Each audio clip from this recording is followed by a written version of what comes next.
Where am I? Can you hear me? What's going on? How does it work? Does anyone know how to get? Hello? Hello? All right? Yeah, I don't know. That one maybe. 12 years. It's because I'm old. I'm old. I'm losing it. Right, listen, people. We're going to get straight onto this. It's actually a reaction to a Lotus Eaters video. It's only a short video, but so many things in there revolving around Starmer's ridiculous new authoritarian nonsense. So I'm not going to ramble on for ages, and I won't keep doing this. It's reaching. I know it's reaching a limit, but hang on. Let's get some magic going. Bosh. Hello, son. You all right? We are the Hello. white shirts. Yeah, welcome to the Now, Lotus Eaters. go on, say it again. I said, welcome to the Lotus Eaters. Yeah, we are the white shirts. We're a bit like the opposite of Mussolini's. Built for a life of violence, I think was his exact quote about the black shirts. But yeah, I've gone a little bit lower, but I think I can afford to because I'm like at my age, I'm still about an 8 out of 10. But I think you never probably got past 5. But you're pulling it off. You're pulling it off. You're doing well, son. You're doing well. That was a bad bald spot shot the other day, though. I was streaming with Bearing. Atheism is unstoppable. That ginger bloke who used to go mad all the time, like really weird, had a fight in the ring with Gavin McInnes. Lemonhead or something his name was. Anyway, it was a bit of an all-star cast.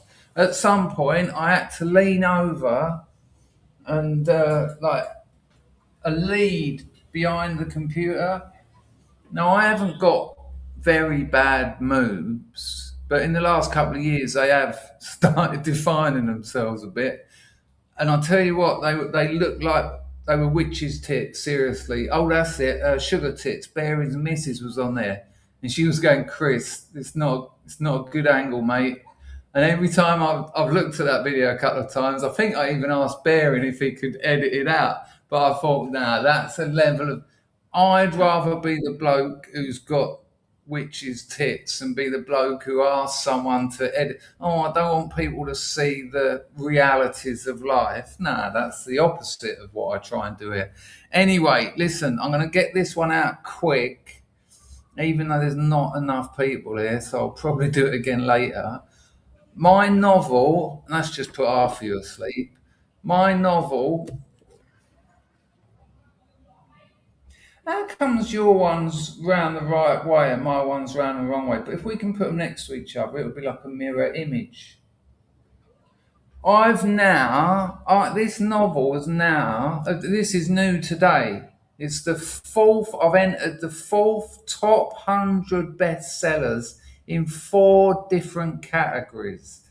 And they're not like any fool can get into like parenting and submarines, and people do. They'll write a book about their time fighting in Mexico or something, and they'll game the system a bit, and they'll say that it's like parenting for handicapped children, and then they get number one, and then they put number one bestseller next to it.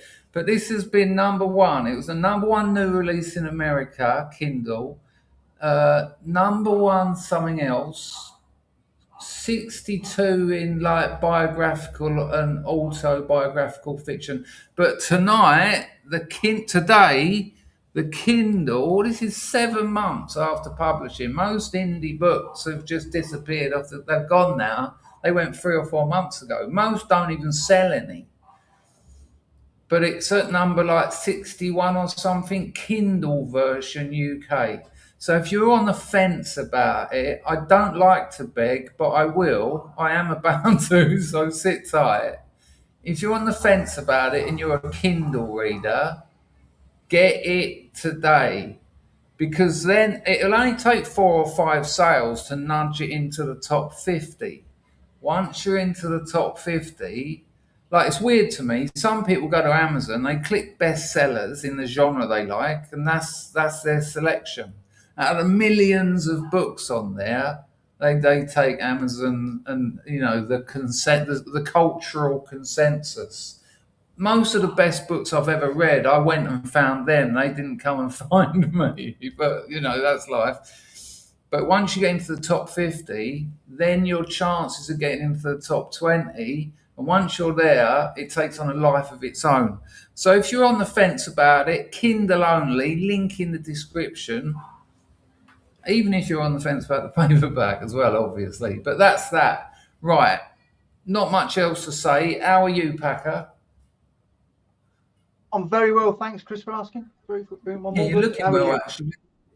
I'm all right. I'm feeling a lot better every day.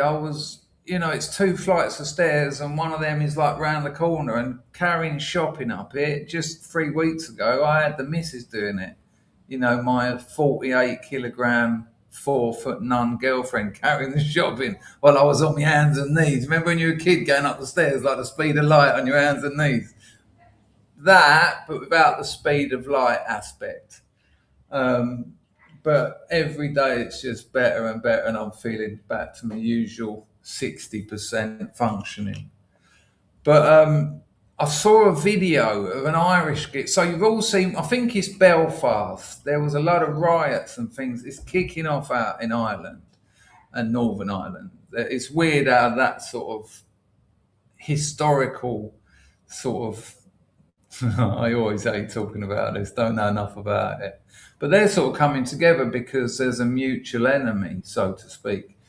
But I see videos of like loads of Irish people dressed in black, balaclavas, just walking the streets, and people coming out of houses just to join them. And it gets bigger and bigger and bigger, and it's a territorial thing. So actually, this is ours. And very interesting. Of course, the policeman, you'll see some of this, not from Ireland, but in this reaction. The interesting thing, of course, is when other groups do this, the police kneel down in front of them. That's what we saw in London. We actually saw that happen in real time. Ridiculous. Whereas, as some of the footage you'll see today, no, they smash one bloke into one of those bollards in the street. The bollard bends. They smash his head into it. There's rumours that he's dead, but that'll disappear. They'll talk about the World Cup or something, which is smashing it. I don't usually like international football, but there's actually a link here because I've talked before about in a culture war, you don't give up territory. You don't just give up territory because it's a culture war, and culture, things like football, that's cultural territory. And if you look at it, what you've got, it might say it has a globalist aspect. Of course it does. It's the World Cup, but it's nationalities in colours, singing traditional songs, wanting to sort of there's a reverence about their kin, and that's there. It's there. It's you can imagine the globalists absolutely hate it. Like the Scotland singing before their match was just incredible. They America's really pulling it off this World Cup, and you've got nations establishing themselves. We have a boundary, we have a border, we have a way of living. We've got songs that go back hundreds of years, so there is a nationalist aspect to that there. But when you see this geezer get smashed into this pole, it's like, hang on, why? When they all come out with machetes and that, what did they say? Leave the weapons at the mosque, and you can come back out, and we'll escort you round the fucking estate. Boiling point, I think it's fair to say, when groups of locals are doing that sort of thing. Interesting times, very interesting times. 6-7 years ago, I would have said that I can't see that happening. I can't see it getting to that. Zeitgeist has been on the firm for 64 months. Look at that, amazing. I'll tell you what I'll do, Zeitgeist. I haven't done this before for for her. But 64 months is amazing.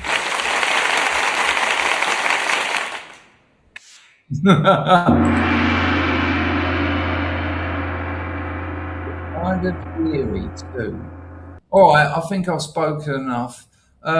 We'll just get into this. Like I said, it's going to be a reaction from the.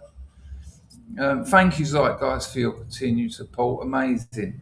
While we're talking support, I'll get the grift out of the way.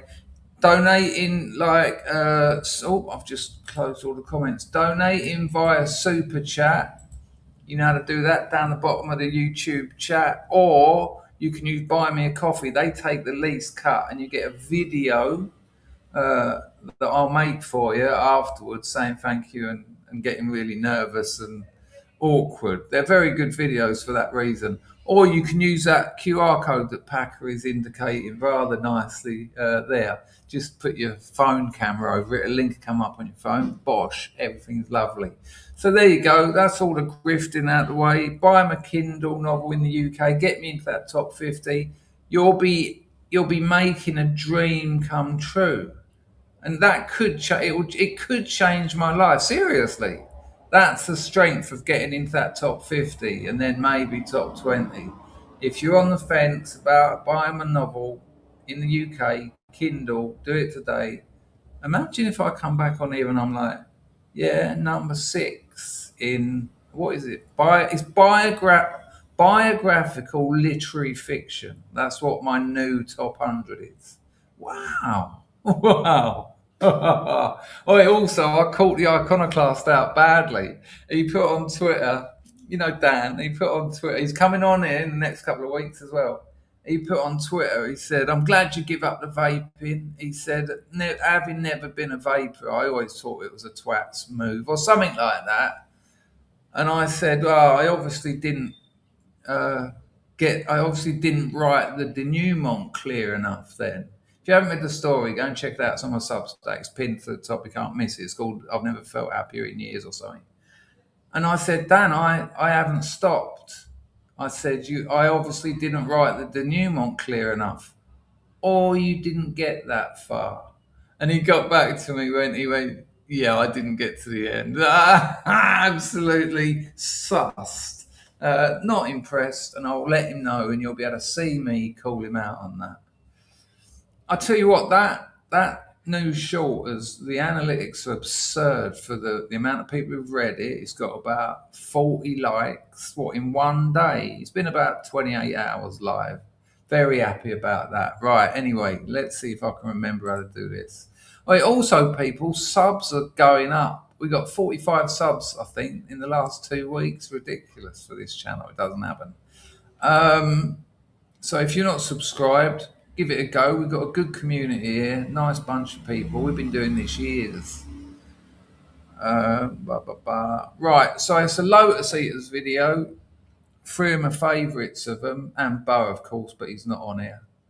Let me know if there's any audio issues, but there shouldn't be.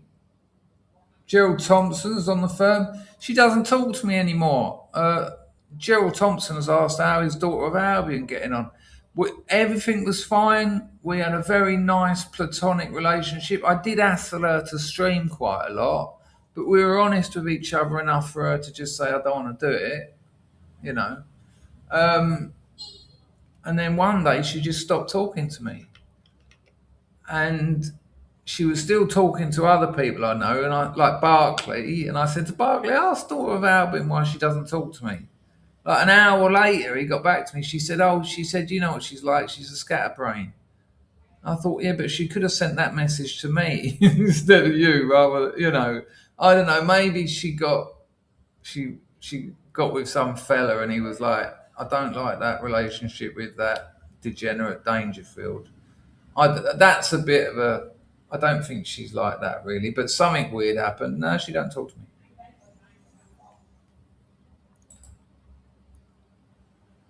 I mean, maybe one day she just thought I don't like him. It happens, doesn't it? It doesn't. It doesn't happen. I'm trying to be nice. Right. Hello, Ams. How are you? The voice is going already. Always Numb is on the firm. This geezer's done so much for me, helping with my publishing house website. Look, the voice has gone. That's the aircon. Look, you heard the difference. It just suddenly went boosh. Go have some more water. CMDR Classified has given us an acronym. Nice one. Nice to see you here. Mega Essex boy. Why are you awake at this time? Is New Zealand in the World Cup or something? Hello, He's Sean. moved, isn't he? He's back. He's back in the UK, is he? I think so, yeah. I knew that's why I said that. He mentioned it the other day, but I didn't know it was for good. He must have sold that house then. Drench is in Cyprus. Hoyt to the Greeks. Greek Cypriot, lovely. Anyone else I haven't said a quick hello to? Hello, Ikuru. How are you? Hoyt to you. Lo Wayne from Singapore. As Pat, yeah, he got a fetish for bricks and minifigs. Adele saying hello. Fuse thinks you're a stud. Good lord. Anyway, let's get on with it. Look, gone. Packer, you might have to take over the stream because if I can't talk, it'll probably be a lot better. Here we go. Let's roll. So there's this weird trend going on globally, all over the Anglosphere, it seems. Australia banned under 16s from accessing social media. Right, just take that into account. Australia banned under 16s from accessing social media. Now, I've got so much to say on this, but what I'll do is I'll drop it in when it's relevant regarding what they're talking about. Rise of the right, long time no see, if it is the same rise of the right. Lotus eaters aren't right leaning. Sargon's a liberal, isn't he? Nah, long time ago. He's restored Britain. He's essentially an ethno-nat. He won't say it, but essentially he is.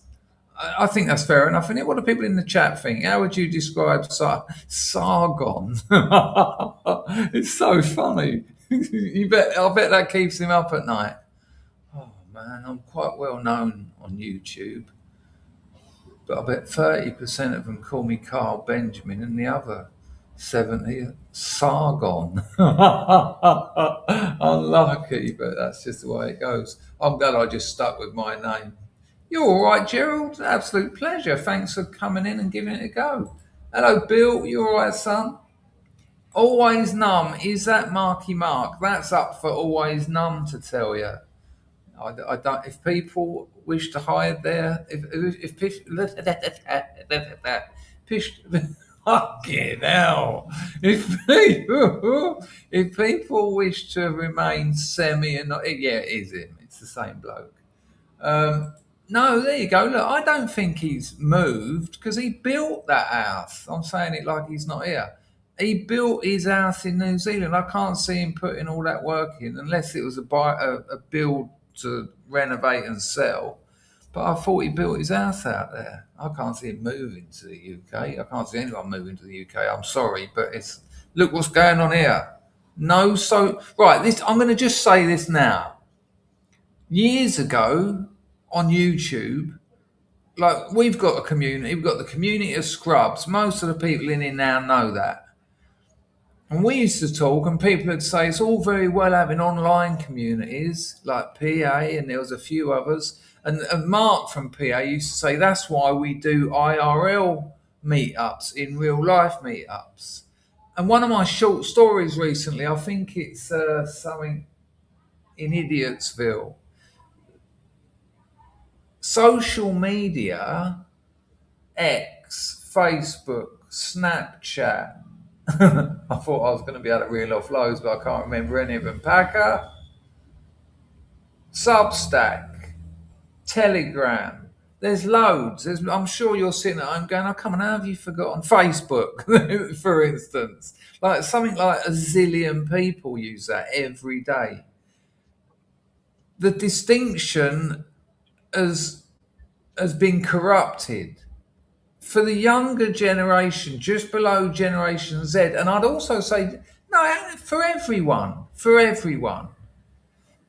it's not. There's no IRL communities left. Not really. The church is hanging on, and of course other religions. That's why it's so powerful, because they've got communities. They've got people who've got an ethical duty bound to their religion to have your back. That's why it works, and that's why it's powerful. But for everyone else, there's no. When we were kids, every night we'd all meet up and go out and cause trouble and do what kids do. But kids now don't. Not all. Obviously, I don't want to have to keep saying that, but the tendency is, in general, kids are part of online communities, and they spew all this bullshit of Starmer. It's terrible for their mental health. Well, there's no such thing as a mental illness anyway.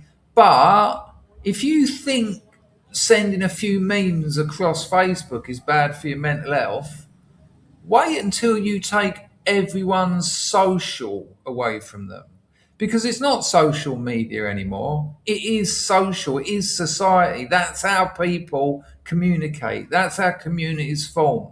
I've got a football WhatsApp. I've got a lockpicking WhatsApp. I've got loads of different communities on WhatsApp, and I go in there, and that's how I socialise, and that's how the majority of the developed world socialise. Not all the time. I just don't have to keep saying that because it's obvious. And so you're going to say to someone who's done, 14, 15 years, they've grown up in that world, they've been on social media since they were about 9 or 10 or something, and then one day, what? And then all those friends, all those people you've built up, all those birds you've been working on, you've got them in, you've got your sort of long shots, your mid shots, and your pissed shots. But that all goes. And then what are you going to do? What is Starmer's dream? That people are going to suddenly go downstairs and have a little 1950s America white picket fence outside. So, Papa, what did you do at work today? Well, Tristan, it was ever so exciting. Today we looked at the changing size of shoes. It ain't going to happen. He's going to sit up in his bedroom and start just going mad because his world has been taken away from him. So it's nonsense. Yes. Toffee's asking a question. Sorry. Ask You're Danger right. about Stora. Stora. You know what I mean? Yeah. I know what he means by Stora. Yeah, but that's a business, isn't it? I don't know if has something happened to them. They lost their YouTube channel. If you're suggesting that they're an IRL group, a community, and it sort of goes against what I'm saying, I agree with you. But take the money out of it. Take the money out of it. Come out as a nonce recently. Okay. So there is something happened. Ask Danger about Stora. Yeah. Oh. Well, I won't waste time now looking at that. But when this video is finished, I absolutely will. I'm just picturing them all in my head at the moment. Oh dear. Nice one, Toffee. I'll look into that. I used to like watching Stora videos. Kids still play outside. It's just you're old, so you don't see kids anymore. I stick my head out on my balcony. I see kids playing all the time out here because it's an ethno state and they've got families, communities, and a love of their nation, actually. But again, not always, and especially toddlers and very young kids. And also, you live in a very nice part of the country where kids can go outside and play because it's safe, because there aren't any hotels nearby. Okay, right. Yeah, sorry, Toffee, because I didn't see your original message. I didn't quite understand it. Right, let's get into this. I've done 25 minutes gabbing after promising I wouldn't. And now Canada and Britain are following suit. The idea being that you're too impressionable when you're under 16. You shouldn't be on social media. I have some sympathy with that as a parent, but I don't think that this is what it is. No. I don't think that they are really concerned about this. So this one is. So it's gone to the very end for some reason. So hang on, that says 15th of June. That's a couple of days ago. So anyone in the UK got kids who've been dropped off the internet? Because obviously you can't enforce this. I mean, last week the American government took Claude off of the populace because someone jailbroke it and got the ungated version, and the government just said no, it's too powerful. Now there'll be sort of kids at school, the nerd who walks around all spotty that no one talks to, who will know how to jailbreak an iPhone to get you back on social media. There'll be people selling. I'll tell you what, there'll be junkies all over England now getting burner phones, burner smartphones, like real cheap, like, what are they? There's one out here that's like £100 smartphone. What's it called? There's a couple of them. Anyway, getting them and just registering all bullshit and selling them to kids at a markup, just so you can get on the internet. And you could say, yeah, but they'll have their digital ID and the old bill and nick them. They won't care. They'll just want that £150 for that day. They'll think about tomorrow. That's kind of how they work. But, you know, they're also looking at banning VPNs because they think people...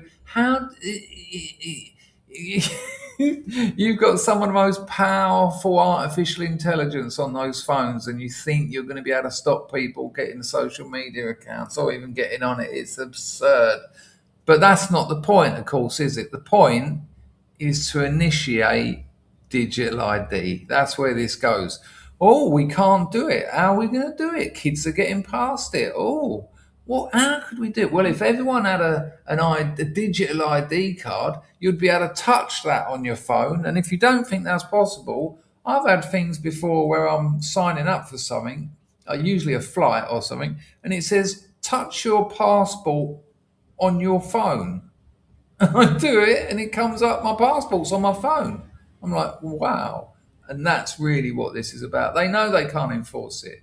They're just going to, oh, well, that didn't work, this didn't work. We're going to have digital IDs to look after the kids. It ain't going to. It's bullshit. It's so authoritarian. It's terrifying. I don't think that they are really concerned about this. So this one is... So it's gone to the very end for some reason. There you go. Okay. And Keir Starmer did one of his Hello Fellow Kids broadcast. And he really did. Look at him with his little sweater on, his t-shirt underneath. Yeah, but John, what do you mean it's a digital app? What does that mean? So if it's an app, I don't understand what you mean. What, you've got to get through that? Well, how are you gonna prove to that app that you're over 16 with a digital ID card? That's what I'm saying. I think you're confusing. I'm not saying that the phone's going to have a digital ID card. I'm saying they'll bring them in, and that's why the app that's on the phone will require digital ID, because otherwise you can't enforce this. You can't enforce it anyway, but that gives them the steps up to digital ID. Maybe I didn't make myself clear. It happens quite a lot. This is a weirdly Rishi Sunak video, Which is like there's been a bunch of changes in his comms team recently. Yeah. And so they decided that he had to drop the suit and pretend to be one of the kids. And yeah, I like that fella in the middle. I think he's Egyptian, isn't he? You know, when they talk about Starmer in his hi kids of the internet, excuse me, he's paying a marketing company probably like $500,000 a year to style him. And that's what they'll have done there. That's how much money they pay, and they'd have gone, they'd have said, "Oh no, we've got to do this, we've got to do this." It's all bullshit, Just don't put a suit on, and you've managed to pull it off. There is a little bit in here. I've watched the first sort of 10 minutes of this to see if it would give us content, and there's a little bit in a minute where the Egyptian fella says, His words to the effect of, Starmer still hasn't learned that smiling is more than just showing your teeth. And it's genuinely funny because every parent wants the best for their kids. And that's what being a parent means. And for me, they're still trying to explain to him that smiling isn't the same as showing teeth. Even Sargon has a laugh at it. Yeah, it looks like a grimace. Yeah. He's trying, but you could see his actual facial expression. Starmer's got one of those faces where there's an argument going on between what he's actually thinking and speaking about, and what he's trying to sort of put over. It's a debate between connotation and denotation, what it means, but what's implied. And that's why no one trusts him, because it's, we all do it to an extent, but it's humans are great at spotting this sort of thing. That's why our lineage has survived, because we've noticed someone is not to be trusted. Go back a few thousand years. If someone's not to be trusted, they're going to likely kill you. It's not like these days, whereas if they're not to be trusted, they're going to nick your pint when you go to the pisser. And that's a very sad. This is not a relaxed man, is it? all I've ever wanted, Han. He's not a relaxed man is a great comment. Look at his hands. Look what he's... Go on, give it a rub, son. You'll be all right. Heart is for them to be safe and for them to be happy. And the rest is up to them. But, I think back to when I was growing up, and I have to say... He's a bizarre character, isn't he? His cadence is... this is fully scripted. He didn't write any of this. This is in front of him, the old... just coming out. But just listen to those last couple of lines again. I imagine when he's conversing with people he likes, he can do it. But he doesn't know. He's not a very good liar. That's why he sounds like he's like an AI from 3 years ago. Them to be happy, and the rest is up to them. Right. But, I think back to when I was growing up, right, and I have to say, I think we had it easier. These days, kids have to find their feet. What? You think so? In a world... Why? I almost spat my drink out. Social media, mate. Is it social media, or is it because for every British youngster who's hired, there's 27 foreign workers hired? Yeah. Did you hear that? I heard that earlier. Was it easier for us back then because for every native Brit who's hired, 27 foreign workers are hired? I think that it's a certain age group, a youngster or late teens. Shocking. But no, it's not that. It's Facebook. Which one is the actual problem, Keir? Which one's the actual problem? Locking people up for speaking, saying things, yeah. That changes so quickly, where technology intrudes into every area of their lives. So that's why we need digital passports, so you can... harms them. The response from parents in the consultation has been absolutely clear. We hate you. Fuck off. Thousands of parents say their children are addicted to social media. Oh, right. And what is their qualification and definition of addiction in this context? You mean they use it, and they use it quite a lot? Why don't you ask the children of those parents whether their parents are addicted to television? Why don't you turn it on its head? No, okay. I was one of those people as a youngster, an idiot, and I'd see like friends of my mother's just get their kids they come home from school, play school, stick them in front of the telly, turn it on, glass of orange squash and a gingerbread biscuit, stick one in the chat if you used to dip gingerbreads in the orange squash, then suck them dry. Oh, it's making me like that. And I'd be like, if I had kids, I'd be tie-dyeing T-shirts with them by now, or teaching them how to whittle a bit of wood. Yeah. Yeah, a little bit different when you have them. Sorry, but that's the parents' jobs here. Don't give them phones. Yeah. Don't give them phones. You have settings on your routers. You have all kinds of settings that you can use to block their access to social media. This is an imminently solvable problem. Yeah, there's so many ways that this can be done without having to. You impose laws, and then what do? You actually get to see when these lawbreakers, what are they looking at, and then you get to choose which ones to punish. It doesn't require what you're proposing. It can leave them trapped in a cycle of endless scrolling that displaces play, sleep, and time with the family. What world is he living in? Play. I mean, the world has changed, Starmer. You're not gonna turn you're not gonna be able to turn time back. This is what people do now. And if you get them off their social media, you don't think that PlayStation is going to come out or whatever it is? It's just nonsense. Oh no, I can't go on Facebook. Let's go down the park and play hopscotch. It's just ridiculous. It can harm their mental health. And what tests have you done for that? And this is my point I was saying earlier. It can harm their mental health. Now, I'm not saying there won't be some outliers whose behaviours have been negatively affected by social media. But there's outliers whose behaviour has been affected negatively from going to school, such as myself. There's always outliers. But has anyone, and this was one of my main things with COVID as well, has any research been done into whether the solution to your perceived problem is going to cause more problems than the problem you're seeking to resolve? Because like I said, when you take all those kids, so let's say it's 15, because I don't know exactly. I've seen 16, 17 all over. But for the last 4 years, they've built up communities online because that's how the world works now.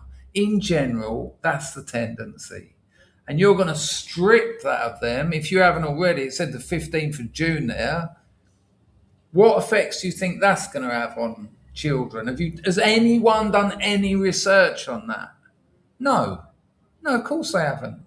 Which is the first thing you should do. And no one did with COVID either. Absolutely no one done any research into all those vaccines. Is this not just the vaccines, the social sort of lack of social cohesion? What was it called? What was it called, Packer, when you had to stay in? Social. There's that word, that phrase they always threw about. Yeah, social distancing, all that nonsense, not being able to go to people's weddings and funerals and not being able to do anything. People stayed at home for a couple of years. Was any research done into that? And, and they said, well, there is an issue here because you're going to have a whole generation of kids who've missed 2 of the most important years of schooling. Look at the people doing their GCSEs and A-levels or whatever, and people in higher education. That was any research done on any of the potential problems and the massive changes, all that nonsense? What a surprise it come out, it wasn't necessary. No, they don't do it. That we call that due diligence. But you when there's no visible or provable due diligence, you understand that this isn't actually the agenda. And again, the agenda is digital IDs. And once you, it's not even that when you give digital IDs to people, they can get on social media. Not only can they get on social media, but because you've put your digital ID in, they know exactly what you're looking at. They can just tap in Palantir, other companies like that will be able to just type your name in and see all your social media history, every word you said, everything you've liked, everything. And if they want to shut you up, over the last 10 years online, have you said something that's now illegal? Unlucky, we've got it all now. Bye, everybody. Go on. Yeah, I you're said, bye, in. everybody. Yeah, I think everyone in this chat's going away. But the fact is, they can get all that out on you, and yeah, awful. I just don't understand why. This isn't him being stupid. This is him trying to leave his ugly footprint on history. Because no one in their right mind thinks any of this is a good idea. This is about control. This is about power. The state can fuck off. They're the enemy. What? They don't do anything to help us. It's all about them. I think a bunch of random stabbings on the streets and a bunch of endless stories about kids being raped does some damage to mental health. I think that's fair enough. So perhaps if you were to do something about the content that's on social media, then social media might not be such a problem. When Starmer talks about doom scrolling, well, why don't you do something about the doom that you and your lot have imposed upon a fair amount of Western European nations? But the thing is, I don't think There's no willingness to do anything about that. Well, yeah, I don't think he's wrong though. But this is very clearly him setting up the frame for that's why we're going to have digital ID and have the internet totally controlled so that anytime anyone stands up or shares something we don't like, we can give them a knock. We know exactly where they are and they will be completely within our control at all times. Exactly. And Maven Politic explains a few things that could have been done by the state instead. Ban phones from schools. Totally agree. Simple reason. Give them bricks if you need to be in touch with them. Yeah. Give them brick phones. But you don't need to be in touch. So That's the thing. But you don't need to be in touch with them. Like I went my whole life at school without having a mobile phone because they didn't exist. Everything was fine. You just went to school, then you went home. It was fine. It isn't that difficult. It isn't that difficult. But he obviously makes a bunch of sensible solutions that can address this rather than imposing what's actually happening, which is digital ID by another name.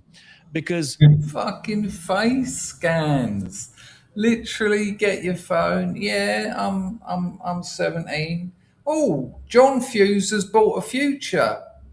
John, when you do that, you might have done it. Packer's looking a bit tired tonight. Chuck it in the chat, unless you don't want to, unless you wanted to keep it on the QT. But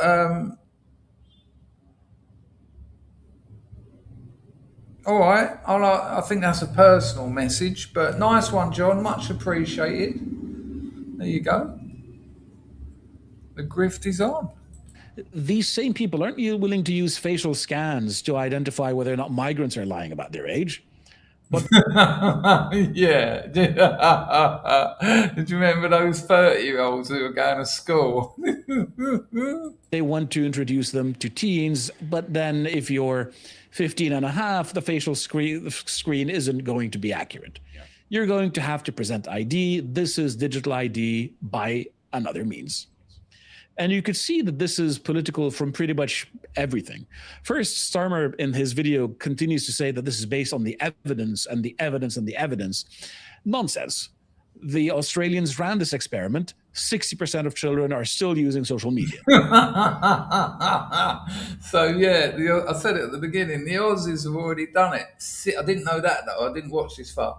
60% of Australians, that's how unenforceable this ridiculous nonsense is. And I would guess that if they found out that 60% of have, it's probably more like 85%, because there's people still keeping it on the QT, just not wanting anything to do with filling in forms saying, yeah, I'm still on social media. Amazing, absolutely amazing. And pretty much nothing has changed. So the idea that even a ban like this works, no, not really. I mean, personally, I'd ban smartphones for under 16s. So it just wasn't an option. Exactly. You have an old Nokia brick. That's it. You That's can all play you I don't know about that, actually. I think Sagi, you're going you're going down the wrong road there, because it's like, and I know we disagree on this, and that's all right. Disagreements are good. It's how we learn things. But it's like if I've got friends who are keeping their kids off of AI. They won't let them use ChatGPT or Grok or Claude or Gemini or Copilot. And I'm like, yeah, but when they enter employment, when they enter the job, what's the fucking phrase? Why can't I talk? What's the phrase, Packer? The job market will do.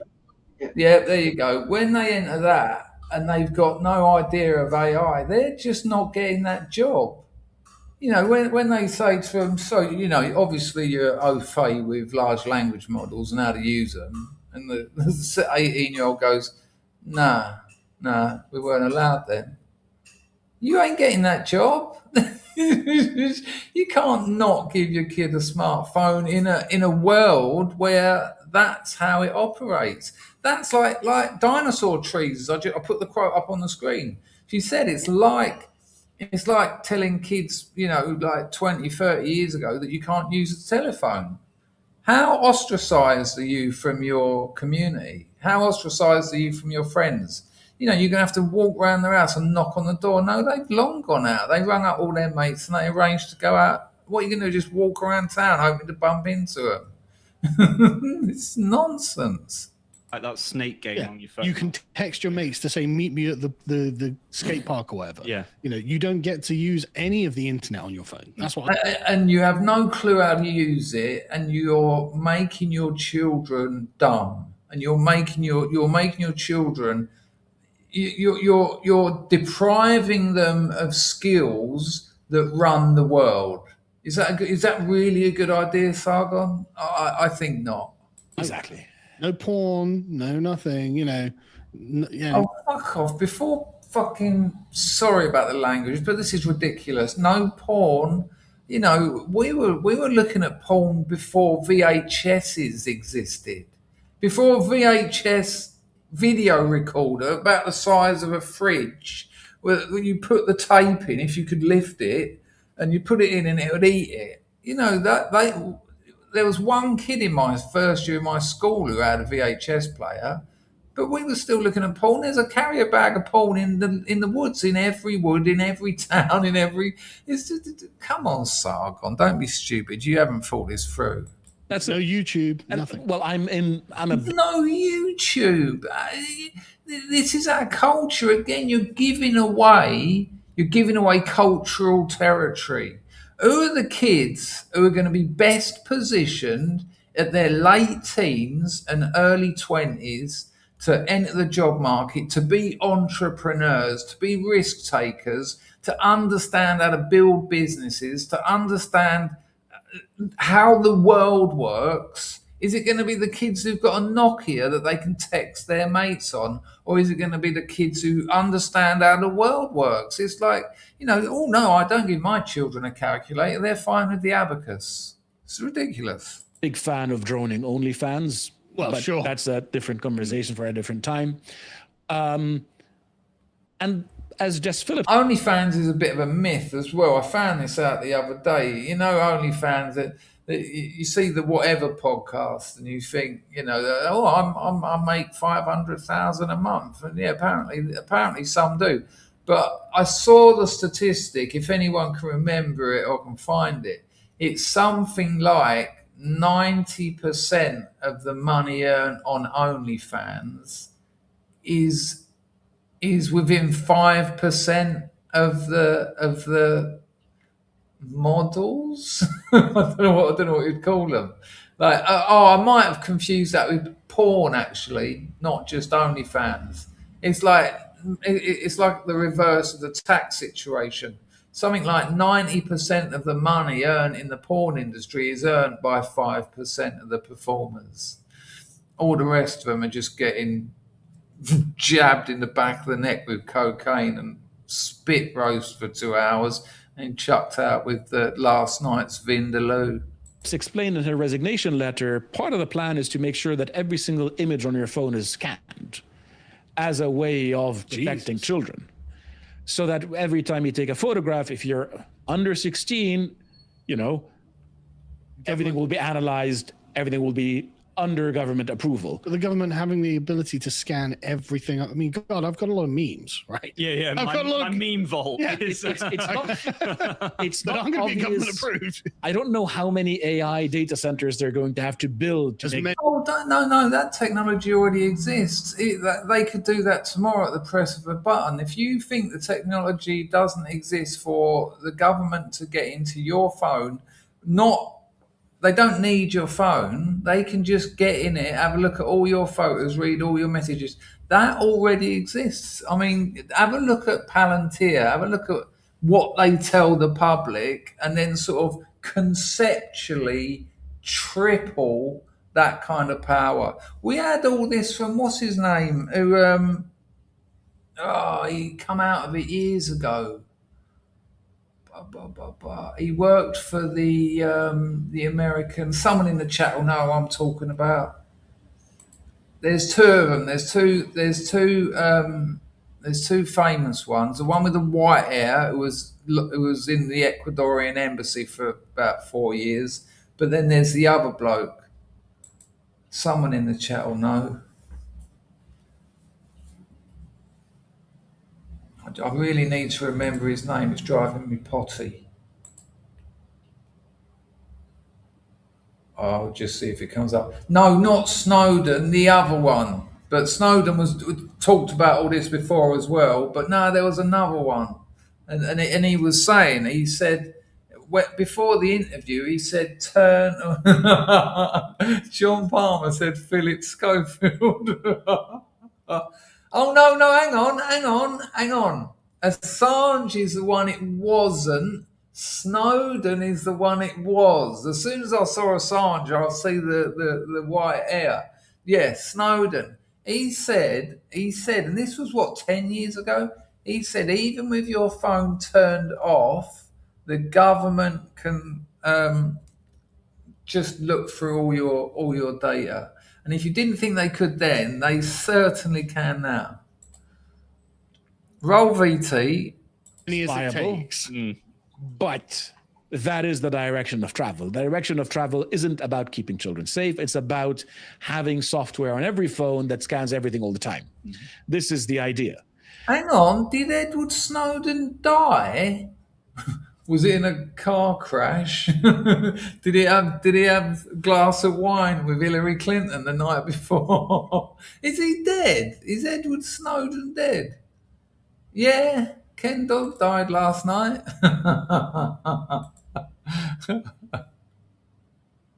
And the questions that are being asked is, will you use these powers more forcefully to start banning people for what they say on social media? Yeah, Starmer, never. Never. Perish the Never. thought. Why would you? Never. He would never And there's the thing, it's also a surveillance operation. consider this. Yeah. And just continuing on the effectiveness theme, there's a bunch of ways around it. It is clearly not an effective mechanism to achieve the objective that they are saying is the objective. I've got a mate who lives in China, and he said they banned VPNs. And I said, oh, that's a bit of a bastard, isn't it? He said, nah, he said, because everyone gets round it. I said, how? He went, VPNs. It is a very effective mechanism to gradually impose digital ID, which is something that he's against, that he's committed to, even after the whole endeavor failed. And you can see that it's political because on the list of apps that are excluded, Blue Sky is not. As it was in Australia. How weird that Blue Cry isn't on it. What have we got? TikTok, YouTube. Hang on, I can read it a bit here. TikTok, YouTube, Snapchat, Insta, X, formerly Twitter. It's a bit Stephen Yaxley Lennon, isn't it? Reddit, no loss there. Facebook, Twitch, Kick, and Threads. I got banned from Threads anyway for being me. I've told you that story. We'll crack on. Was in Australia, because this is where the lefties live. Now, Blue Sky, according to this review of apps for their safety on children, actually, it's a bit of a terrible one in terms of child safety. Parental controls is 1 star there. Yes. Also value 2 stars. Exactly. I see 1 star. I mean, generally 5 this one, stars for predation, though. this one rates them all badly.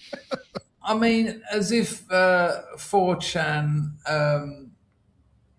poll isn't going to arrange a blue sky raid and just go on it and just post the most vile stuff, botted up to the max, automated from a server sitting in a school somewhere, and all the kids that are on blue sky, and they'll go, Mom, just beheadings and everything. As if that, of course, that will happen. Of course. This one rates them all badly, all of the apps. Yeah. But Blue Sky is among the worst of the badly rated. And Discord isn't on that list, even though Discord has had scandals about. Why isn't Discord on there? You can go on Discord and talk about anything. This, I reckon, Starmer, come on, mate. We went to school together.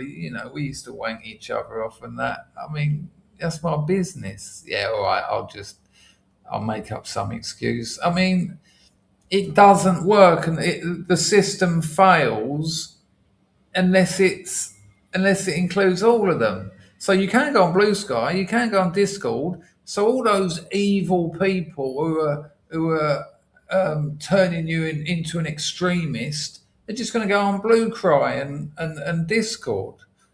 What? It's almost as if they just want you to have a digital ID and be able to see what you're watching and what you're writing. Its permissibility with child pornography. Interestingly, Substack hasn't got a mention. Listen, people, I'm not promoting my Substack, which is a weird way of promoting it.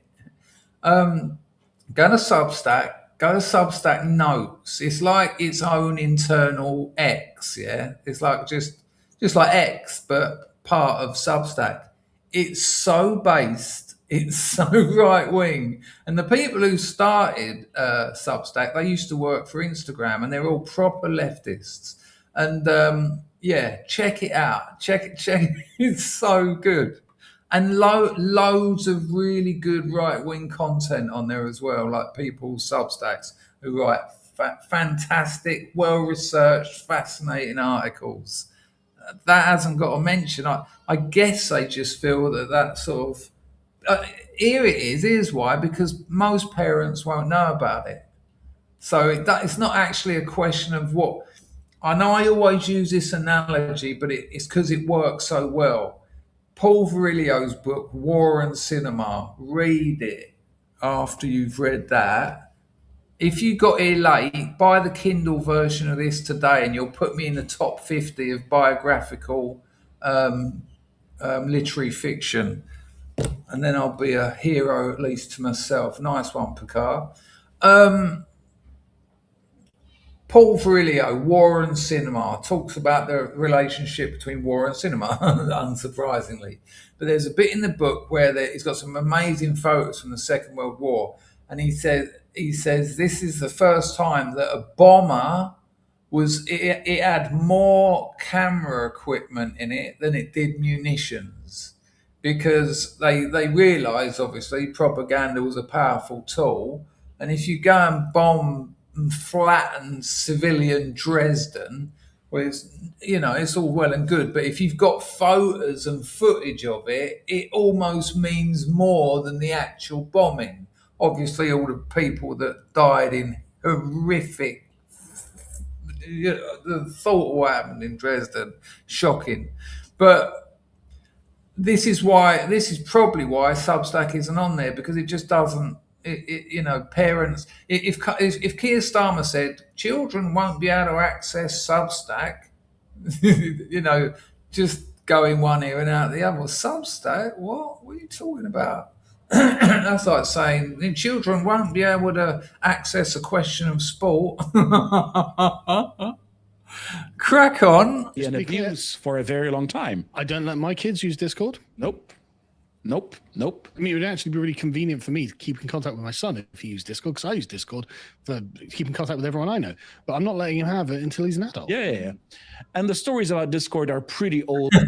Sargon thinks that's working as well. I'm sure he's not on it. Yeah. Then keep on repeating. And it's sort of well known, but it's not on the list. So, And Starmer admits that this isn't going to work. He admits that this isn't going to work. But he says just because it's not effective, it shouldn't be, that doesn't mean it shouldn't be introduced. But it's not about protecting kids. But And everyone knows it's not about protecting kids. exactly. Just because it's not going to work, it shouldn't be introduced. That's classic Starmer's government. What? Again, it's propaganda. It's just a story. Exactly. It's about normalizing the government having total, unrestricted access to everything you do online. And there's a lot of Arab Spring vibes to the whole thing. There's a lot of desperation. I mean, Sorry, just a quick thing. The grift is pathetic, which only worries me because it makes me feel like I'm not doing a good job, and it means I'm skint. But consider it. I just realised I think I missed something really important here. Guido Fawkes, a bit of an ex-celebrity. Starmer says, when was this written? Oh, this was written a couple of days ago. Starmer says kids will get around his social media ban, as the vast majority do in Australia, but argues a law's ineffectiveness should not prevent its introduction. No. What? No, a law's ineffectiveness should prevent its introduction. That's proper upside down world. That's topsy turvy world. If you know already that it's not going to work, just spunk a load more tax dollars on it. Yeah, okay, fine, crack on. I mean, there's not, they're not needed for anything else. Although I am changing my outlook on the economy. I've been reading this modern monetary policy stuff, and it's all about our taxes are about inflation. Has anyone else in the chat looked into that? It's absolutely fascinating about our making payments with cards and things, and our paying taxes. People think you pay taxes to give the government money so that they can spend it on things for the state, but it's actually an inflation buffer. And it sounds bizarre when you read the first paragraph. You're thinking, "Oh, this is just some lunatic who's spent too long reading the wrong books on how the economy works." But as you get into it, you're like, "Hang on a minute, this kind of explains the whole selling off the gold standard and the whole fiat currency thing." It's protecting kids. But And everyone knows it's not about protecting kids. exactly. It's about normalizing the government having total, unrestricted access to everything you do on. Why do I need a new computer? Is it buffering or something, people? Banksy, are you saying yes to having read about that modern money thing? Or are you just replying to someone else? Blog said Snowden's still alive. That's good to know. Hello, Willow. It's time now on the firm. Lovely. Hello, Pags. How are you, son? And hang on a minute, Pags.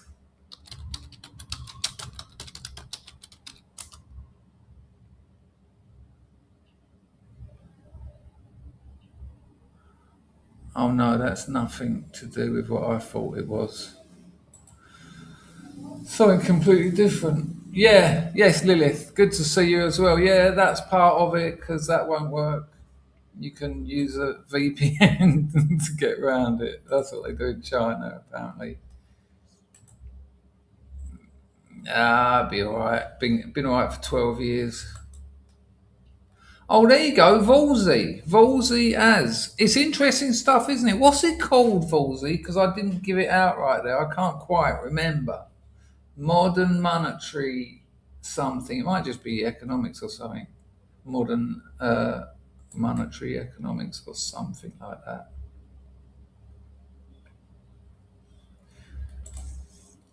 The Sute said you can't even prove that they spent the money on what they said they did. It all could just be a load of hot air to give money away to Ukraine.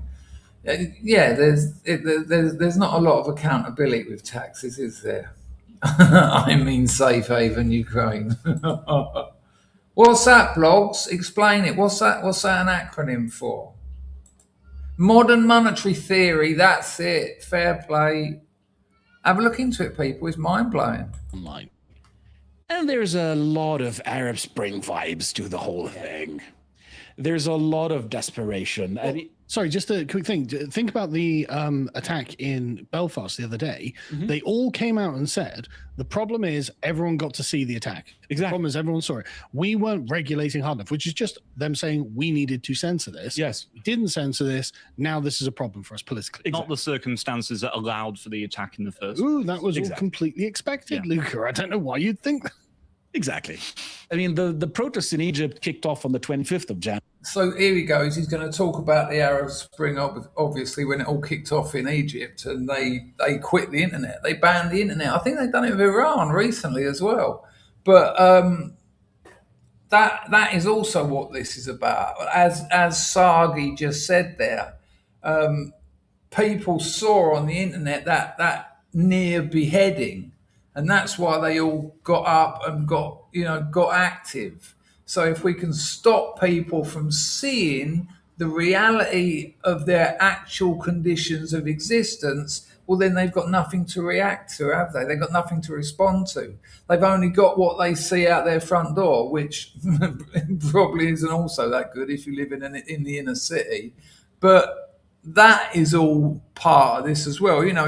If you keep the people I think, doesn't Starmer want 16-year-olds to be able to vote as well? So keep them off the internet up until they're 16. Keep them in a feminized education system up until they're 16. Keep them in a leftist feminized education system up until they're 16. Fill them full of drugs for the so-called mental illnesses they haven't got. Guess what, people? People are different, that's all. The ever-decreasing window of what's called normal. And you'll be right, take some drugs, and then, in 10 years, I'll tell you now, in 15 years' time, pretty much everyone will be on some kind of drug for some kind of mental illness. The absurd... I was talking to someone about it on Substack today, actually. Very interesting bloke, left a couple of messages on my latest story. It's that, what's it called? It's the one, basically, the mental illness is where you have a problem with authority. That is in oppositional defiance disorder. Right? So let's just take the first two words. Oppositional defiance. So if there's an authority figure or an authority organization and you disagree with them, you're allowed to do that. But now psychiatry, and it's been in the DSM-5. I mean, how long's the DSM-5 been out for? Because there's been other DSMs, we're on number 5. Probably about 8 years, I'd guess, maybe a bit longer. Oppositional defiance as a verb and a noun is now a disorder, and the reason that we've gone from very few people having mental illnesses in the 80s to 1 in 4 in any given year now, 1 in 4 Brits in any given year now will have a mental illness. Oh man, I've got oppositional defiance disorder. The first DSM had about 190 illnesses in it, and they've just kept inventing them. They've just kept making them up. A lot of the big pharma companies have got drugs, but they've got no illnesses for them. They've got things that do certain things to certain neurotransmitters, and then when they notice there's a certain behaviour happening, they can align the drug to the problem and create a solution to something that didn't need to happen. And so not only have you increased them, in the DSM-5 there's over 400 mental illnesses. How do you invent, what is that? How do you double the amount of mental illnesses in 30 years? I mean, that's some good going. Those psychiatrists must be working fucking hard to, the research and and all the work they must have done to locate an additional 200 mental illnesses. But not only have they invented more, and the DSM is box checking. You have to check boxes, but they made it easier to diagnose. It used to be things like they've got opiate use disorder in there. I mean, we used to call them junkies, but now it's opiate use disorder. It's not even addiction. And then there's a list of things with boxes next to it. And the doctor, the psychiatrist, the shrink, sits there with the book and says, right, have you ever missed an appointment because you were looking for it's opioid use disorder, actually?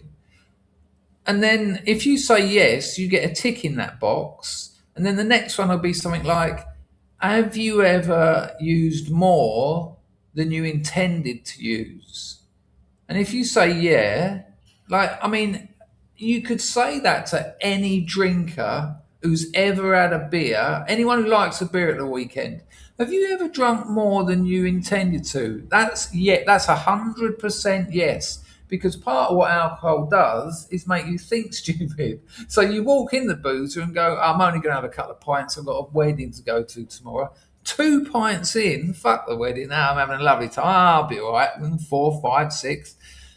So what they've done in the DSM, after all these boxes, it would say if the patient has ticked 4 boxes, they have got minor opiate use disorder. If they tick 5 boxes, if they tick blah blah blah.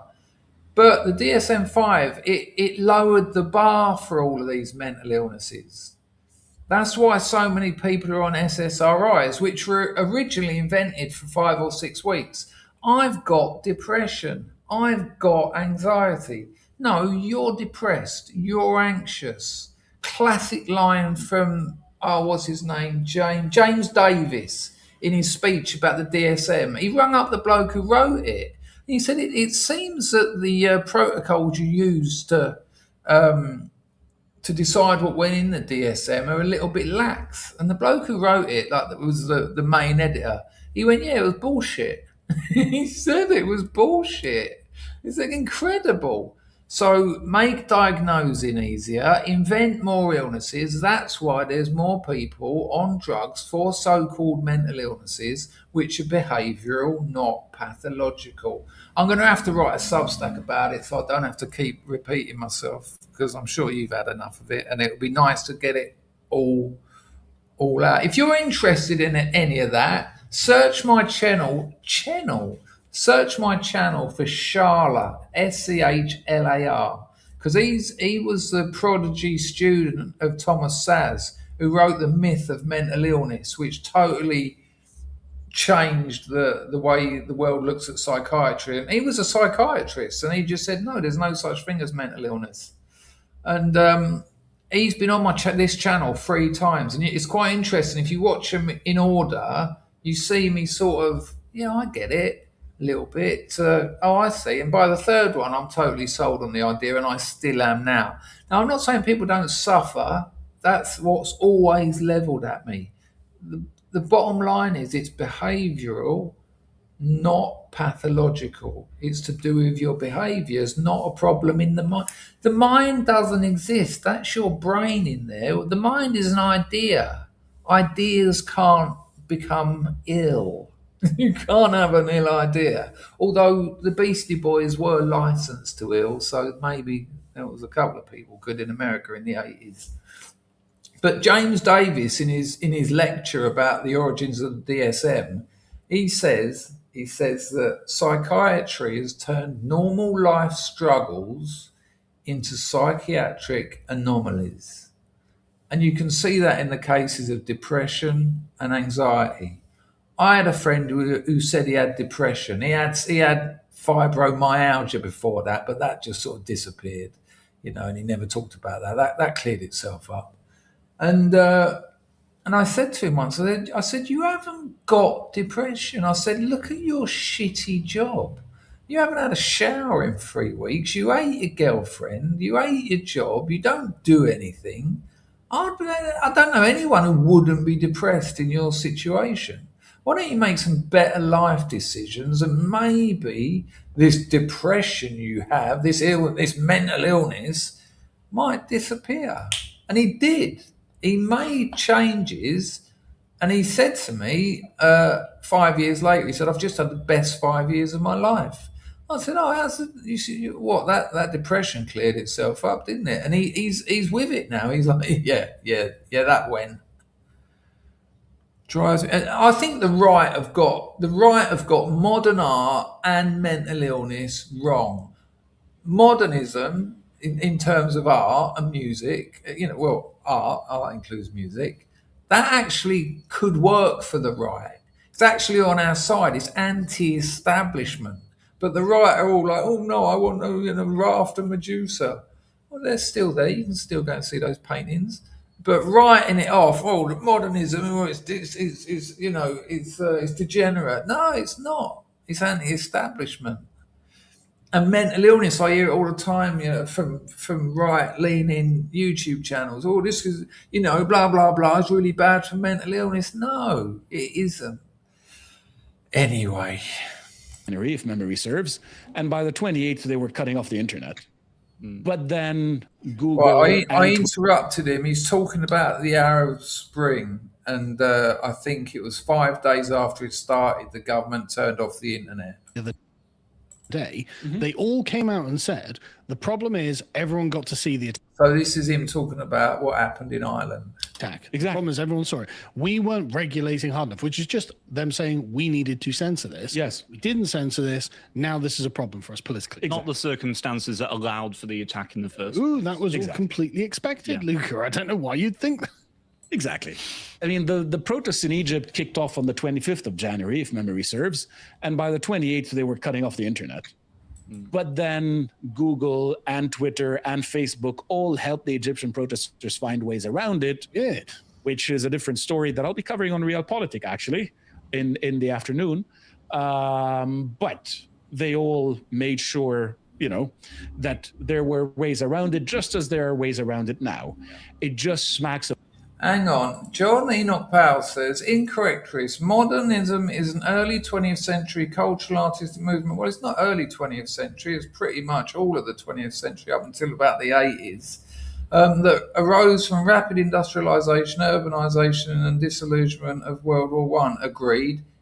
It failed then and now. But how? That's not an argument. You just said I'm wrong. I mean, I'm up for it, but how did it fail? How did Andy Warhol fail? How did Jackson Pollock fail? How did Paul Klee fail? I need a bit more than that if you want to actually debate it. Of desperation. The Iranians did the same thing in 2008. They locked down the internet because of Twitter being the culprit then. The State Department told Twitter to delay its maintenance work so that the Iranian protesters could still access it. So that was back in 2008. That's how long their relationship is between them. And in Iran today, they shut down, like in the last month or so, in the last couple of months, they completely shut down the internet. Yeah. Ever since the war started and the protest started, actually, when the protest started into late. It's crazy, isn't it? Even in Iran, as soon as the war started, first thing they do is deprive the populace of information. Oh, actually, I'll say that in a slightly different way. The first thing they do is take control of the information the populace can receive. In late December last year, they pretty much killed the internet. And then they did it again when the war started. Yep. So these are the vibes that you're beginning to get from these people. And the idea that Keir Starmer is doing it, hello, fellow kids. I mean, I can't believe he's dressed like Rishi Sunak. It's just really remarkable. When I first saw it, I thought it was a hoodie, but then I realized that's a collar, not. Oh, is it not a hoodie? All right. No. It's not actually a hoodie, but he was. Rishi Sunak patented. He's not going that far with it, but They go to the same Primark. I shop at Primark. There's nothing wrong with being cheap with the clothes. Sargon shops at Primark, no one surprised. They all turn out nicely dressed though on the Lotus Eaters. I quite like it actually. That you Yeah, buy. I don't think so either. But then the reaction from the parties is a bit weird because Kemi Badenoch came out fully in support.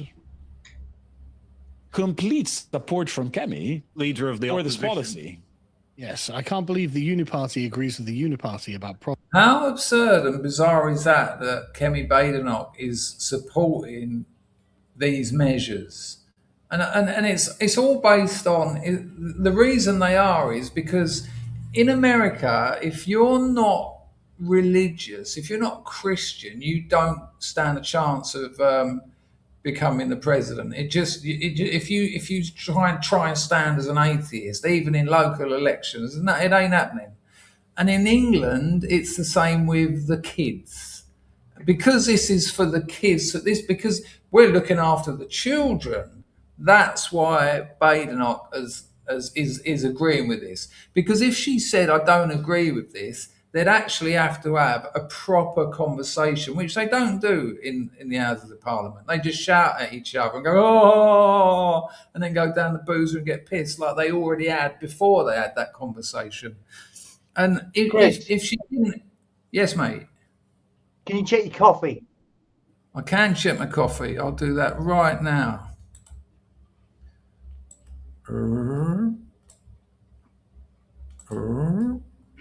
Oh, I don't know if I've got it. Where is it? Hang on. Check your coffee. I thought I had that all rigged up. Dottie dropped in a sort of buy me a coffee. She said, great content tonight, Chris. Get yourself an ice cream. John Few said, my mate up at me old man's on the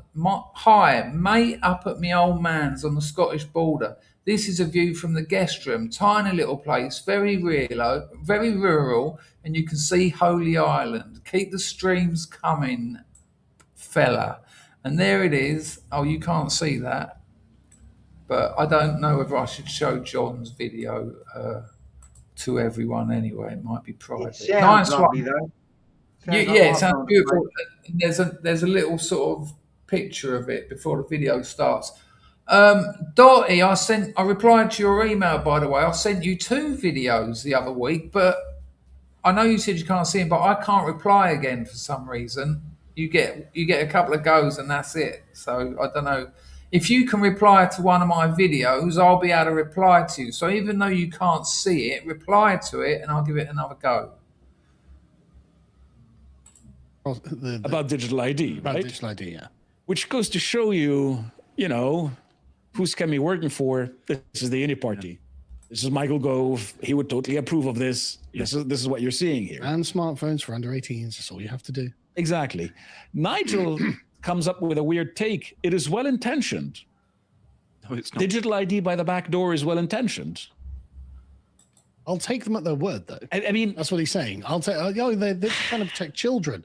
I just don't think it'll work. It's like, but they're not just trying to protect children. They're not interested in protecting children. They're bringing in tens of thousands of foreigners who they know. Why is it so small? Why has that gone so small, that page? Does that look smaller? No, it's the same. People, can you like the stream, please? It'll help me if you can hype it. I don't know how you hype it. We don't have it out here. But that would be nice if you fancy it. Cheers. Who will go on to commit atrocities against children? They're not interested in protecting children.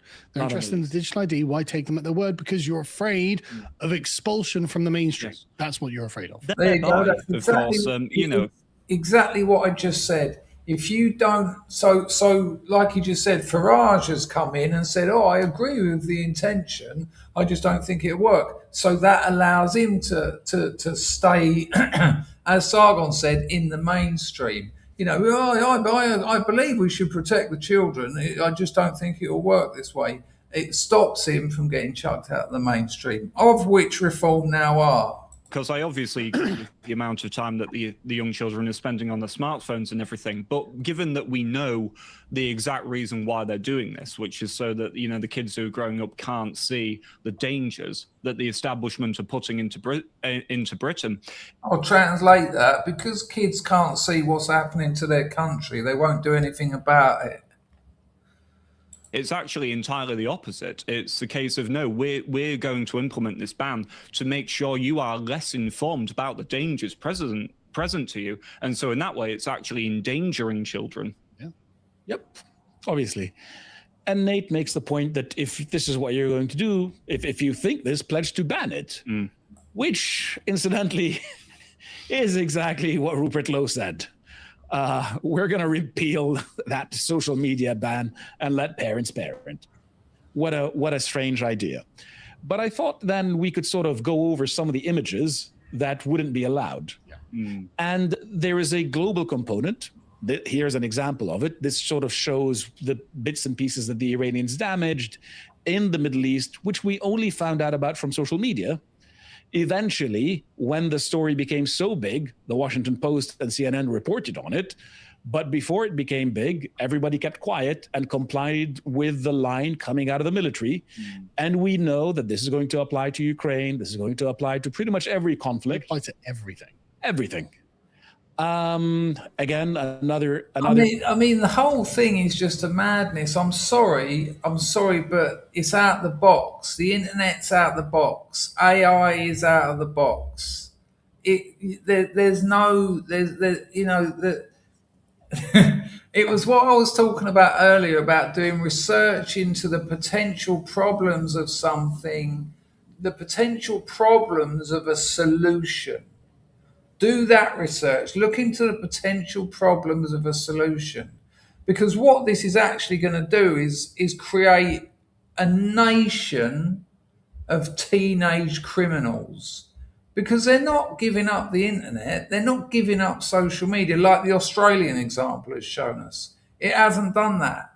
So not only have they got control, not only are they trying to have control of the information, but they're also having, you're a criminal. You know, like, it's like, who was the geezer in Prohibition who, a murderer? What was his name, Packer? Al Capone. Al Capone, like, killed hundreds of people. His mob killed hundreds of people. He broke the law and made millions out of it. They got him on this tiny little tax fraud. Like, it was only something like $50 that they accidentally didn't declare. And he got 10 years for it. And like, when the copper that was, who found it went to the top dogs, he said, look, he's broken the law. He didn't file this income. And the top copper was like, what, we're going to get Al Capone on a tax fraud? And he was like, yeah, it's a maximum of 10 years, something like that. And they locked him up for that. He never went away for murder, racketeering, or anything like that. He went away for a tax fraud. And so when you create a nation of teenage criminals, well, then as they get older, you've always got something on them. And you've got all their memes. You've got everything they've said. And then you can ruin their life. Even if you can't lock them up for something they've done 4 or 5 years ago, you can just get that information out there. Oh, look, this bloke, he was Rags sent me a song earlier from SoundCloud, and I was cracking up. But if that song was ever found, and it, you know, there's no deleting it now. That, you know, Rags has got that on his history, in his profile on a server somewhere. So loads of other people. But it's illegal. What they're saying is illegal. And so, you know, if you end up being some kind of activist, you know, trying to stay clean these days they're making it almost impossible.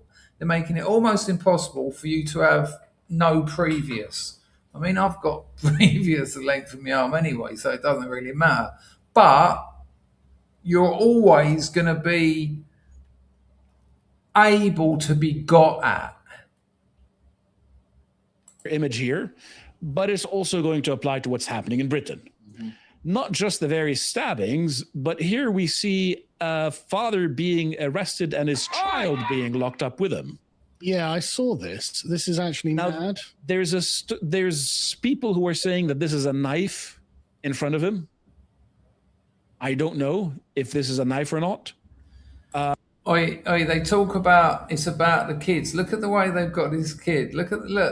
They've got him in the. It's the old classic. They grab you by the wrist. They've done it to that bloke on the bricks and minifigs. They one hand on your wrist, one hand on the back of your elbow, and it's a fucker as well because he's got you. Then all he has to do is apply pressure on your elbow, and it's agony. They dislocated that bricks and minifigs bloke's shoulder. by using that. I'm going to throw a stunner into this, Chris. Because I've seen more of this video than you've got here. Go on. That bloke's being arrested because the child is being taken into care from that bloke. So they're taking it off him. The father's sort of kicked off because that's him. Go on. 5 seconds before they're manhandling that kid like that, 5 seconds before that kid's got a steel baseball bat and he's twatting a police car with it.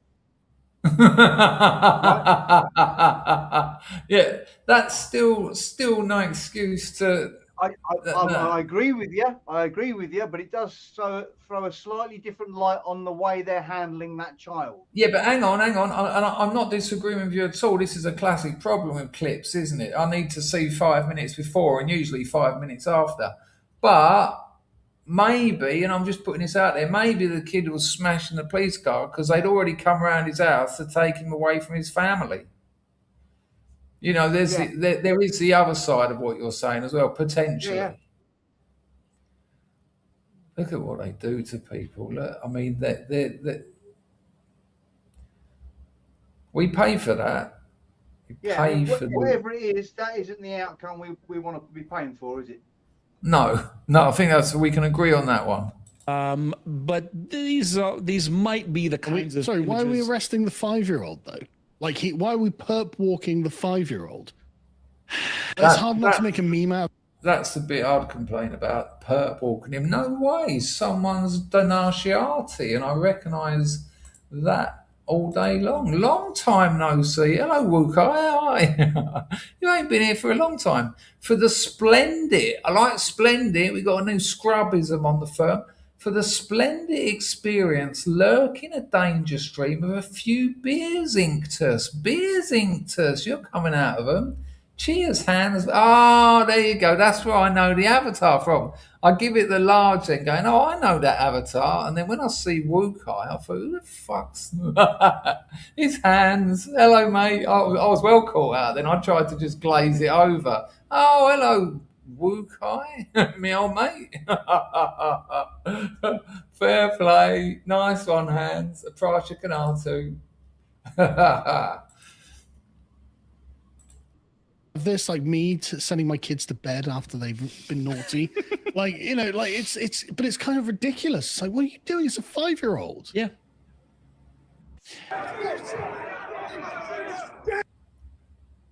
And you see them here basically smashing a protester's head into a pole. Oh my gosh. And the pole getting dented. They only treat the white working class like this.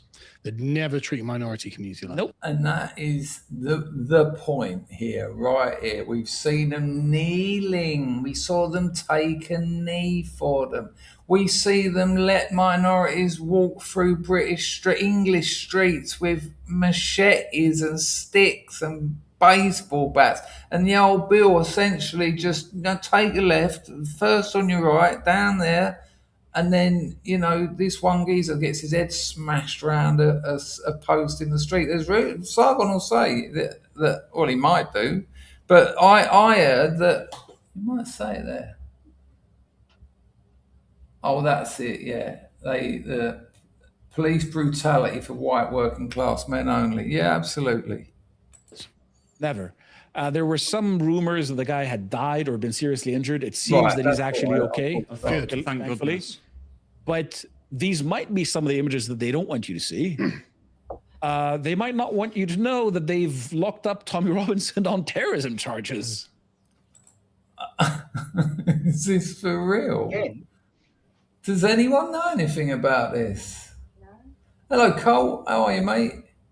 no, nobody. Oh, by the way, when I said that about hands donating, I have had a couple over on Buy Me Coffee, so I haven't forgotten you people. If you're new here, maybe subscribe. We have a good time here. We've been doing this a while. We kind of know each other online. I will be coming to England this year at some point to be doing some promotions of a new novel. No way, Skin Scar on the firm. Hello, mate. He's got a real picture. Is that you? Amazing. Hello, Skin. How are you, son? Hope you're well.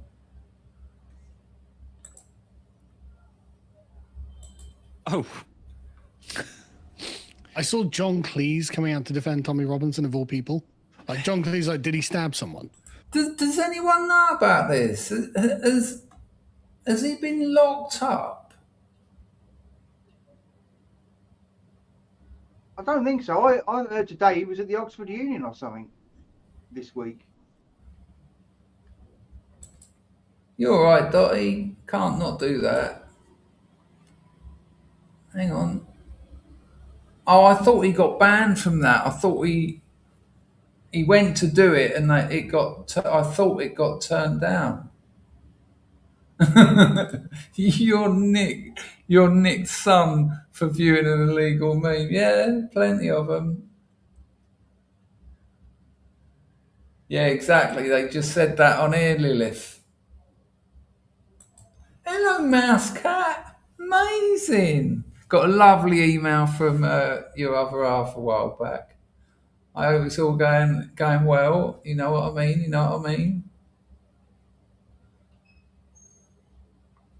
I can't find anything about Yaxley Lennon. And Martin, I kind of get it, but I think he's been a net positive. That's sort of my angle on Yaxley Lennon. I'll tell you who hates him, Piers Morgan. It's so funny. He's really got into him. Mouse Cat's in. The boy Cray turns up. They're all here now. It's the OG party. I don't know. I don't know half the things I'm saying, to be honest with you. It's like nearly 2:00 in the morning here. I'm going to have to wrap this up soon as well, because behind that window, my missus is trying to get to sleep and she was up at 6 in the morning going to the gym. Fuck that. Up at 6, 2 hours in the gym. Yeah.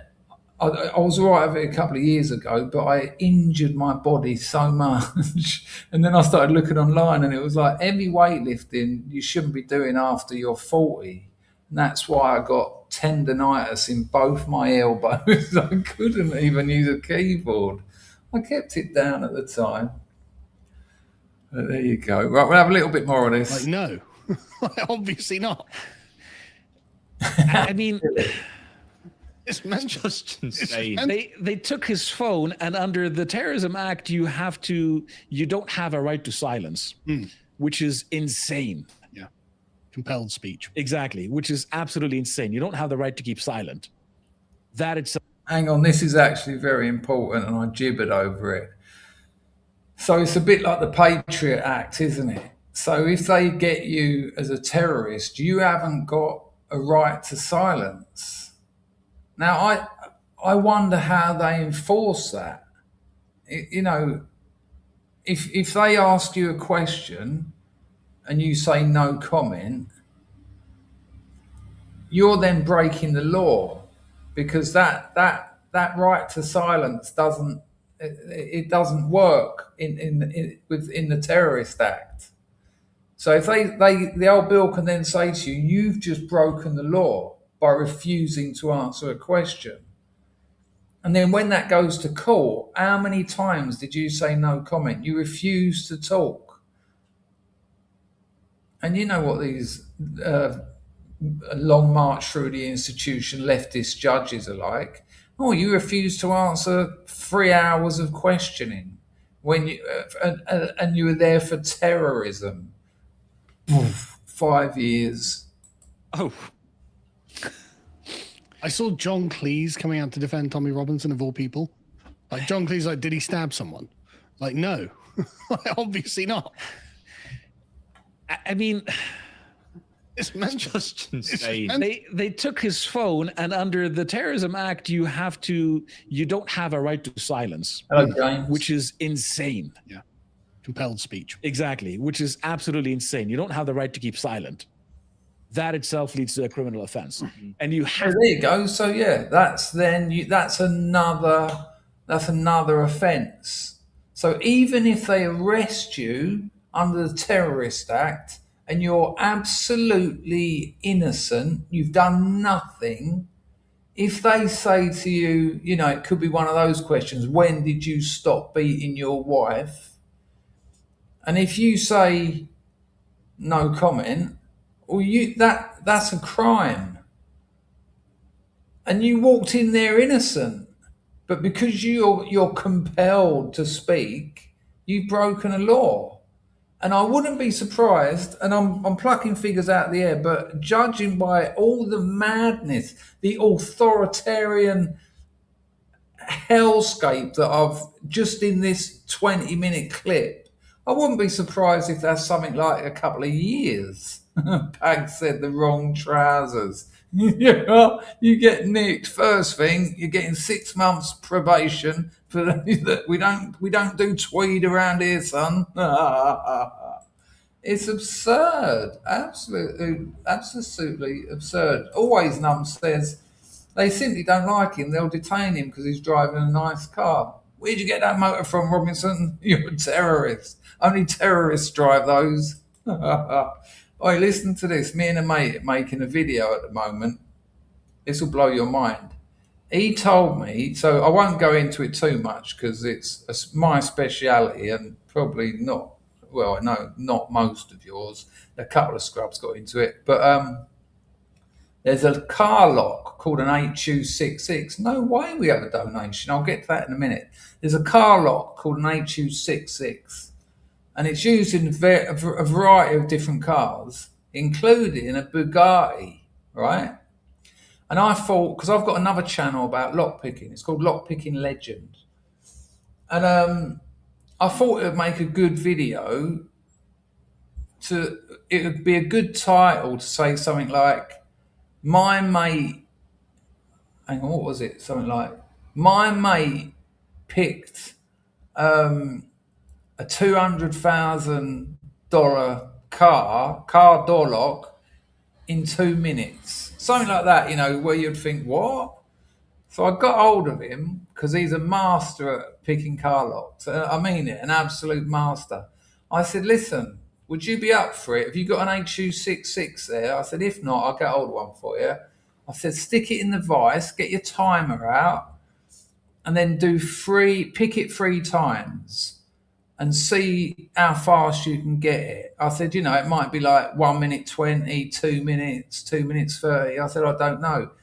And he went, I can pick an HU66 in about 12 seconds. And I went, really? He said, yeah. He said, you know, if I get stuck, it might be 15 seconds. He said, but if I do it 3 times, he said, I've got it in under 10 seconds before. And I said, right. I said, so the next thing is, you said that the Bugattis have HU66s in them, right? And he said, well, they don't anymore. They stopped about 5 years ago. And listen, people, this HU66, it's no different from an HU64, which Mercedes-Benz use. It's no different from most car locks.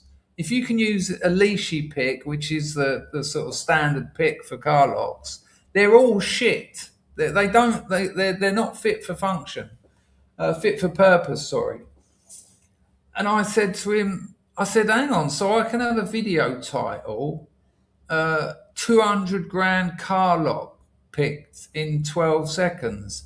He went 200 grand. He went, the Bugatti that had an HU66 was 1.2 million. I'm going, this video's getting better. $1.2 million car door lock picked in 15 seconds. And I know he'll do it because I've known him for years and I've seen him do it. He just puts that pick in it, goes open. And you're like, whoa.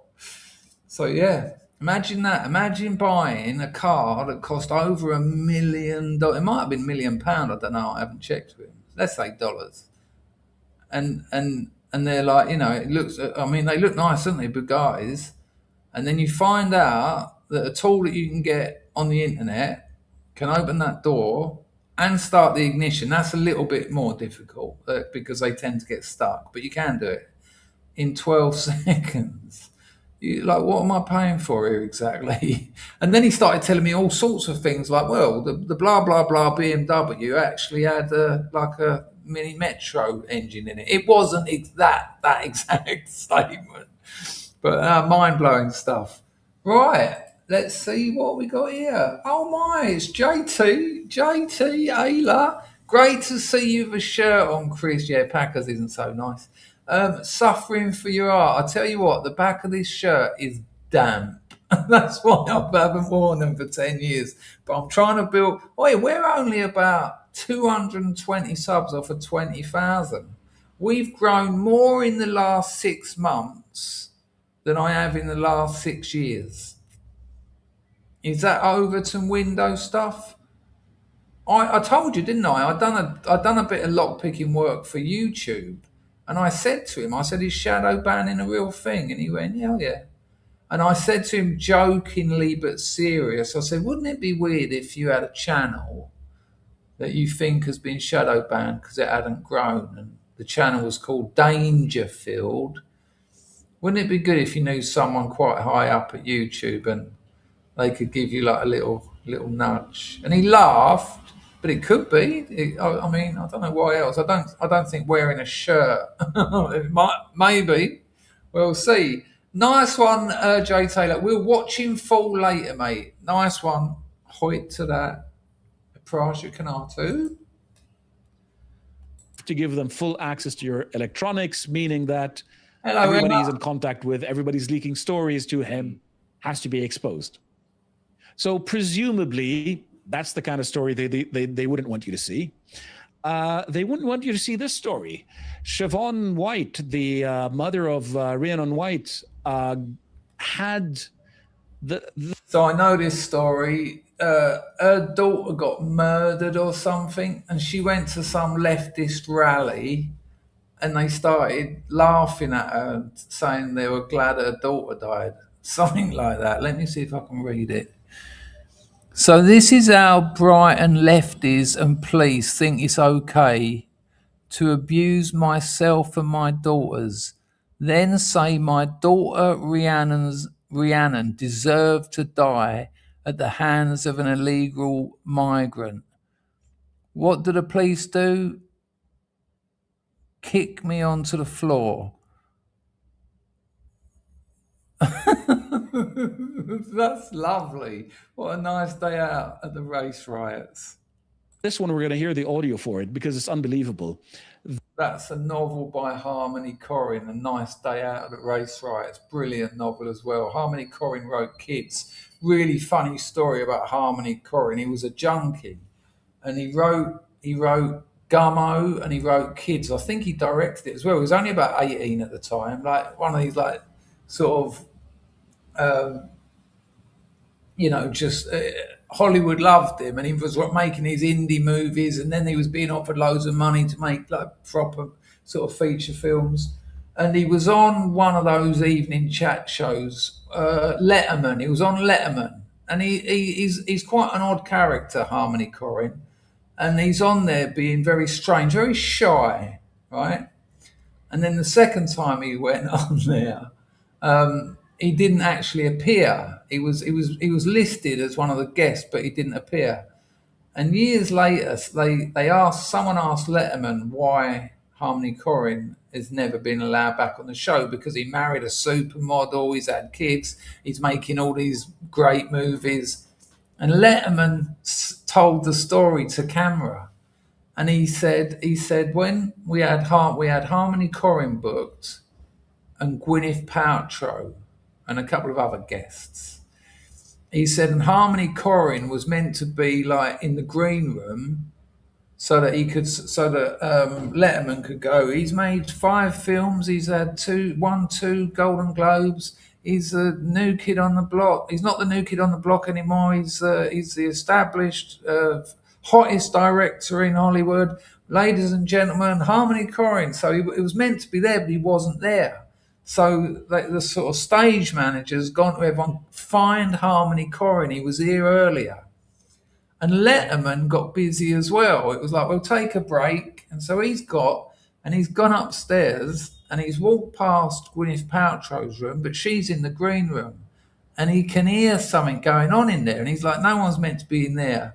He opened the door. Harmony Korine's like got his hands in Gwyneth Paltrow's fucking handbag. He's robbing her. He just turned around and saw Letterman. Now, I know that's not funny he's robbing someone. That's not nice. But I never want to be famous. I'd hate it. I'd absolutely hate it. I've been recognised a few times outside and it's never gone well. I'm just like, look, mate, I'm just having a breakfast. And it's like, can I introduce you to my girlfriend? I'm like, yeah, the breakfast situation is still going on. But it's quite good when you've got a bird with you, though, and you're like, yeah, I'll give you an autograph. But anything bigger than that, no. But one reason I would like to be famous, it's a bit like when I went on Channel 4 with Rupert Everett and I just jacked a load of Valium and I am fucked. I'm absolutely fucked, which is kind of funny. But the geezers that do South Park, what are their names, Packer? Trey Parks and someone else, isn't it? Trey Parker and the other fella, yeah. They were invited to, I think it was the Golden Globes, one of those big ones, one of those, the Oscars or something. And they didn't want to go. That's not their cup of tea, until Trey Parker said, all right, why don't we go, but on acid? And that's the sort of thing I'd like to do. I think if I was ever up for an award, I'd be like, it's just not my thing at all. But I would think to myself, a bit of DMT might spice it up a bit. Imagine. And, they tell you before, look, write a speech because you've won. And you're sitting at your table, your eyeballs sort of falling out your head. And they go, and it goes to Chris Dangerfield. And you're just like, what the fuck? Like, all the cameras are on you and you can barely walk. And it's like... And then you're up there, and no way would I just, because I know what I'm like on psychedelics, I'd just be there going, you can think of a microphone, less of a transmitter, and more of an absorber. Absorber the Greek. And I think that would be worth it. That's it. Matt Parker and Trey Stone. I nearly got there with me and Packer got to Trey Parker. But yeah, that would be. I would love to do something like that, especially if you had a mate with you. If it was you and your mate, you're winning an award. It's going to be shown around the world, and just before you go on, you jab a 4 mil of ketamine or something. You're down the KO. And you've got some you've got Tom Cruise or someone patting you on the back and you're going, hey, steady on. Like when I'm on psychedelics, there's a bit just before the peak where anything that moves I think's going to hit me. And like it'll be something like a fan, and I'll catch it out the corner of my eye moving, and I'm like, whoa! Just imagine that would be. Now we've got Matt Stone Oh, this is all going absurd now. Anyway, Mousecat says, let's get things back down to something sensible. Where we live, there's a high-class prostitute. I thought I could rely on your Mousecat. Let's get it down to something sensible. Where we live, there's a high-class prostitute cat lady one side and a lesbian dope fiend on the other. She has Hector, the local artist, live in her annex. I bet she does. Everyone grows and smokes out here. Doesn't sound all bad. I mean, yeah, you know, if you could get the lesbian to sort of, you know, put a wig on and high class prostitute, got no problems there, and I'll be partial to a bit of a jazz cigarette here and there. Nice one, Mousecat. Sounds like it's turned out nice. Right, listen, I think we've got the idea. I'm not going to dine out on the rest of that thing, but let's get serious here for a minute. Apparently, under 16s can't use social media in the UK. Starmer has admitted to it not working and it can't be implemented. This is a digital ID setup. They're setting up for digital ID. Now, I said this at the beginning of this stream, but I'm going to say it again. I've now hit the top 100 in 4 different categories on Amazon. If you're on the fence about buying my book, Kindle version in the UK, buy it tonight because I'm 58. And if I can get 4 or 5 sales, we'll get it into the top 50. And then it takes on a life of its own, goes up 20, 15, and that'd be lovely. Even if you don't want to help with the Kindle version and you haven't bought it, maybe consider it. Go and have a look at the 68 reviews on Amazon and the 4.9 again, 4.9 average. Or you can go to your library and ask them to order it. You don't have to spend any money. That's a good one. Or if you don't like Amazon, go to a bookshop. If they haven't got it in stock, tell them the title. They'll type it in and they can order it. A little bit of book advertising at the end there. Right, give me a couple of seconds. It's been lovely to see some new people here tonight. I try and stream at least twice a week. That will be going up. It's just I got quite ill a while back, about a month ago. Quite ill.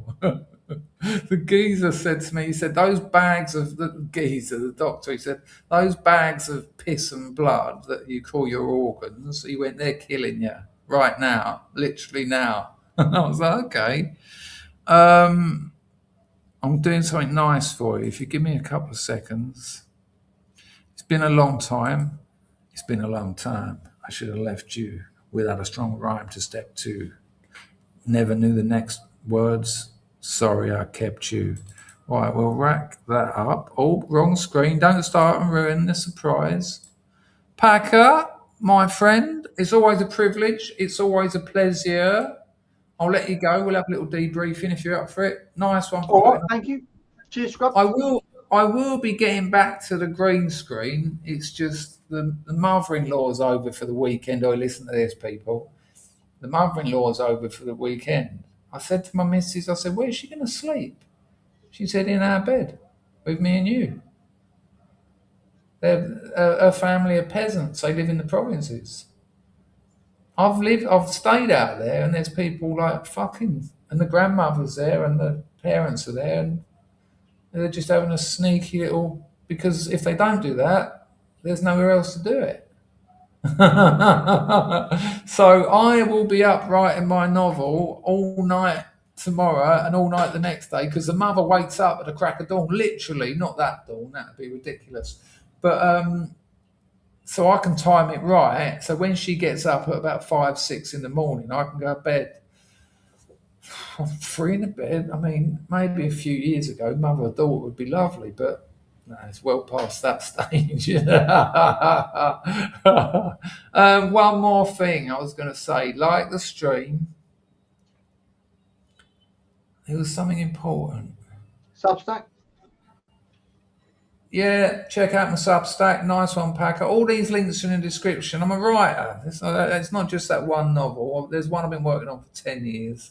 Hello, Spanish Chicken. Sent some streaming later, apparently, so look out for that.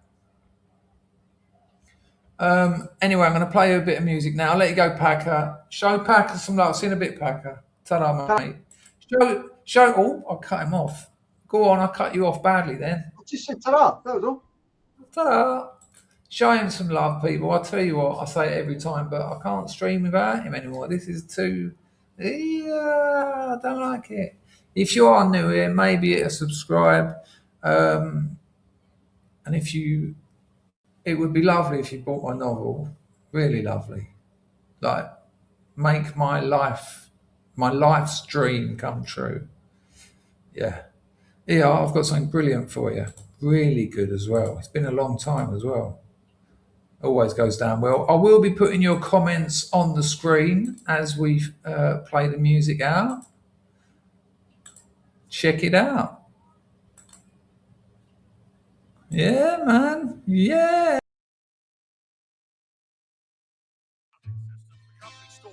The paradigm of absolute control. And that's why we're just out here doing simple things, pointing out that we're meant to be in nature and be natural. And this is where we find the source that God made to transcend the New World Order. And that's why they want to try to keep us out of it.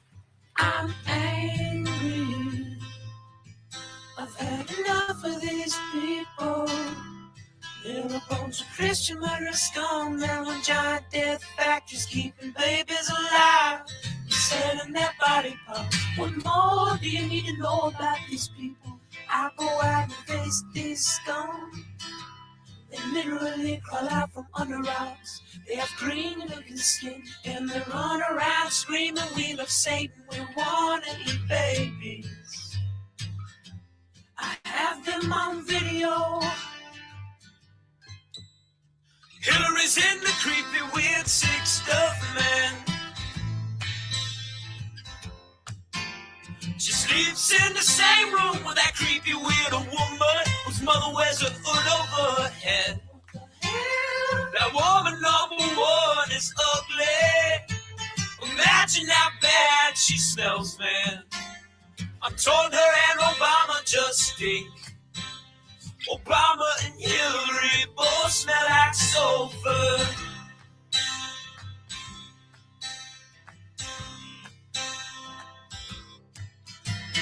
Hit a roof, vampire pot, and the goblins are hobbling round, coming after us. My spirit gets close to that evil, and I feel it go.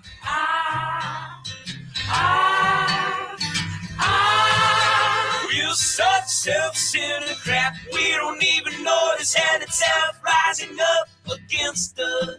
Millions of pointed people of the very worst type, and I'm so pissed. We're gonna stare your daughter at the mall.